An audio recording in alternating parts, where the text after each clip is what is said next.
नमस्कार, मैं हूं आपके साथ अनुष्का और आप देख रहे हैं लल्लू लाल न्यूज। चक्रवात डाना का प्रभाव अब समाप्त हो गया और पूरे देश में मौसम साफ है। इससे सबसे ज्यादा राहत ओडिशा और पश्चिम बंगाल के लोगों को मिली, जहां चक्रवात के कारण तेज बारिश और तूफानी हवाओं ने भारी नुकसान पहुंचाया। इस बीच केरल में भारी बारिश की चेतावनी जारी की गई।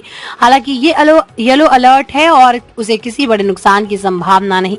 राष्ट्रीय राजधानी दिल्ली में भी जहरीली हवा की समस्या कम हुई और यहाँ की वायु गुणवत्ता में सुधार देखा गया। चक्रवात डाना के प्रभाव के समाप्त होते ही बारिश बंद हो गई और कई इलाकों में जलस्तर घटने लगा, जिससे लोगों ने राहत की सांस ली। शनिवार सुबह 6:30 बजे तक कोलकाता में पिछले 24 घंटे में 152.8 मिलीमीटर बारिश दर्ज की गई। भारतीय मौसम विज्ञान विभाग ने शहर के कुछ इलाकों में हल्की से मध्यम बारिश की संभावना जताई। शुक्रवार तड़के आए इस प्रचंड चक्रवाती तूफान डाना ने ओडिशा और पश्चिम बंगाल के तटीय इलाकों में भीषण बारिश और तेज हवाओं से भारी नुकसान किया। इस दौरान कई पेड़ और बिजली के खंभे उखड़ गए, जिससे आधारभूत संरचना और फसलों को व्यापक नुकसान पहुंचा। चक्रवात का प्रभाव लगभग 8:30 बजे तक रहा।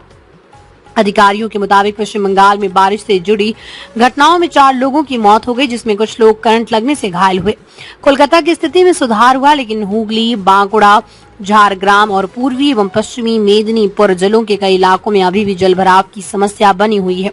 अधिकारियों ने बताया कि तेज बारिश के कारण खेतों में पानी भर गया, जिससे धान और आलू जैसी फसलों को नुकसान हुआ।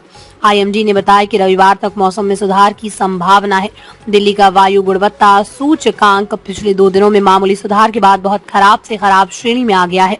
केंद्रीय प्रदूषण नियंत्रण बोर्ड के अनुसार शनिवार को शाम 4 बजे 24 घंटे का AQI 255 दर्ज किया गया, जबकि एक दिन पहले ये 270 था।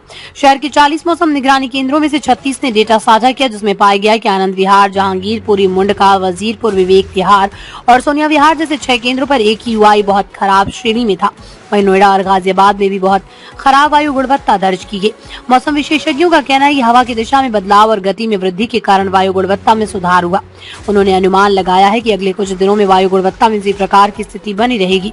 CBCB के आंकड़ों के अनुसार शुक्रवार को दिल्ली के मुख्य प्रदूषक PM10 और ओजोन थे। वहीं शनिवार को परिवहन क्षेत्र से होने वाले उत्सर्जन शहर प्रदूषण में 14.8% का योगदान कर रहा था।